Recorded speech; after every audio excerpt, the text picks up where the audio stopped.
সুপ্রিয় দর্শক আসসালামু আলাইকুম, কেমন আছেন আপনারা? নিশ্চয়ই ভালো আছেন। আজকের ভিডিওতে আপনাদের সবাইকে স্বাগত জানাচ্ছি। আজকে আমি আপনাদের সাথে একটা ইম্পর্টেন্ট টপিক নিয়ে আলোচনা করব।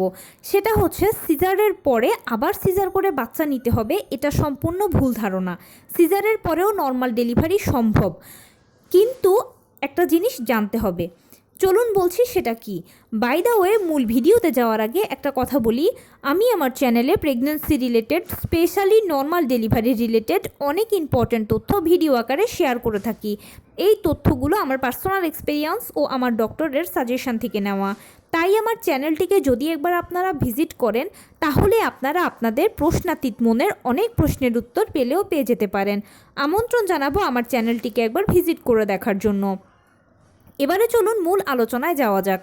আমি শুরুতেই বলেছি আজকে আলোচনা করব সিজারের পরে আবারও সিজারের মাধ্যমে বাচ্চা নিতে হবে, এটা সম্পূর্ণ ভুল ধারণা।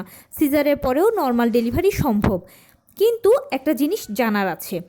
আমরা সবাই জানি যে সিজার হচ্ছে একটা ছোটোখাটো অপারেশনের আগে পরে বিভিন্ন ধরনের ঝুঁকি থাকে, বিভিন্ন ধরনের সাইড ইফেক্টস থাকে। এছাড়া সিজারিয়ান পেশেন্টকে সারা জীবনভর কিছু না কিছু রোগশোক বহন করার পাশাপাশি বিভিন্ন ধরনের নিষেধাজ্ঞা মানতে হয়। কিন্তু নর্মাল ডেলিভারি পেশেন্ট এর সব কিছু থেকে সেফ ও সিকিউরড।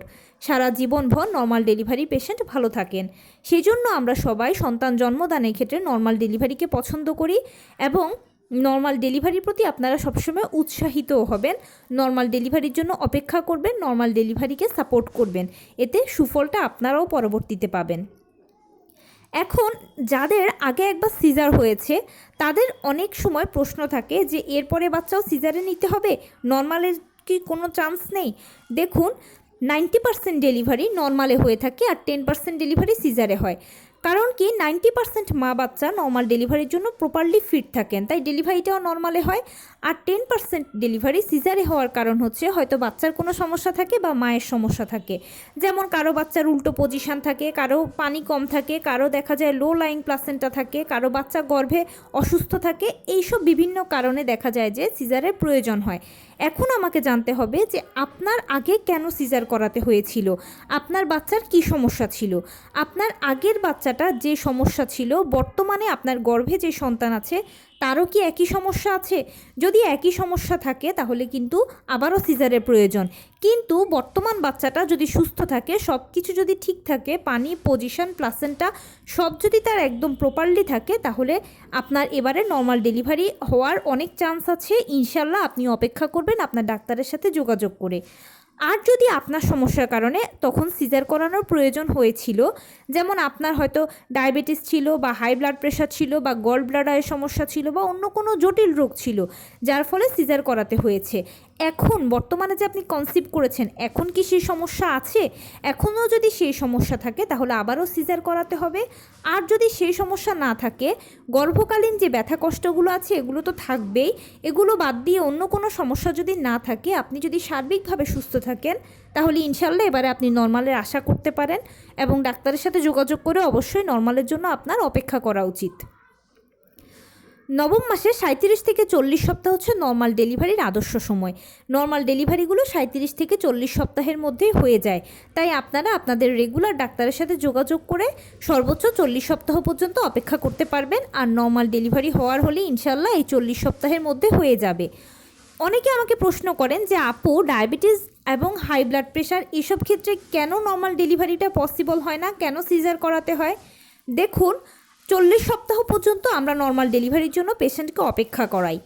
এখন যেই মায়ের ডায়াবেটিস আছে বা হাই ব্লাড প্রেশার আছে, সেই মা যদি এত দীর্ঘ সময় পর্যন্ত অপেক্ষা করেন, তাহলে তার বাচ্চার ক্ষতি হতে পারে।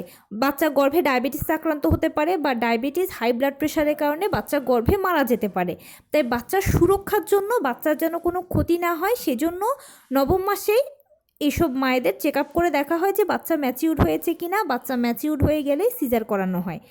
অনেক সিজারিয়ান পেশেন্ট আমাকে প্রশ্ন করেন যে আপু, আমাকে ডাক্তার সিজারের কথা বলেছে, এখন আমি তো আমার ভিতরে নর্মাল ডেলিভারির লক্ষণগুলো দেখতে পাচ্ছি, মানে পেট শক্ত হওয়া, প্রস্রাবের চাপ অনুভব করা, কোমরে তলপেটে ব্যথা করা, স্রাব যাওয়া, এগুলো কেন হচ্ছে?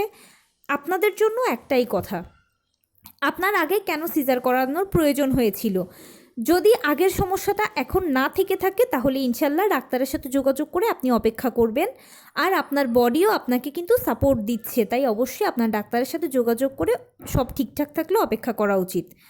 এবারে অনেকে আমাকে বলেন যে আপু, আমার ডাক্তার বা আমি যেই ডাক্তারের সাথে সবসময় আলোচনা করি থাকি উনি সিজারের পরামর্শ দিয়ে থাকেন।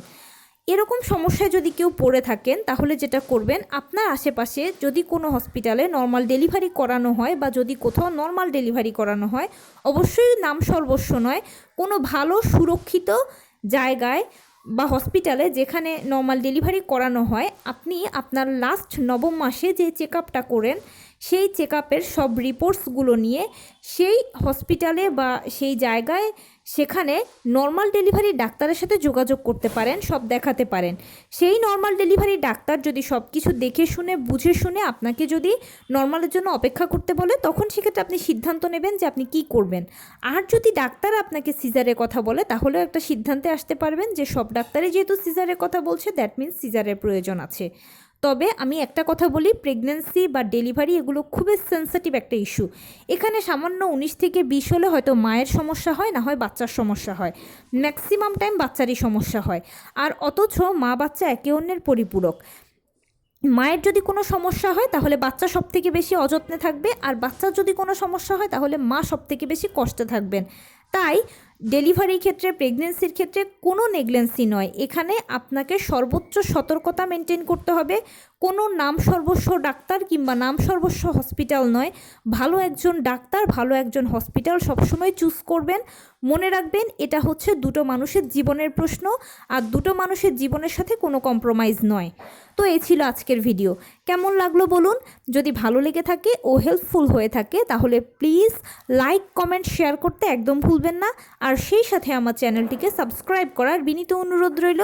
পাশে থাকা বেল আইকনটি ক্লিক করে দেবেন যেন আমি ভিডিও আপলোড করার সাথে সাথে আপনারা নোটিফিকেশান পেয়ে যান। যদি কোনো প্রশ্ন থাকে কমেন্টসে জানাবেন, আমি রিপ্লাই দেব। প্লাস যদি কোনো পরামর্শ থাকে যে কোন বিষয়ের উপরে ভিডিও বানালে আপনারা উপকৃত হবেন সেটাও জানাবেন। আমি আপনাদের পছন্দের সর্বোচ্চ প্রায়োরিটি দেব। ভালো থাকবেন, সুস্থ থাকবেন। আসসালামু আলাইকুম।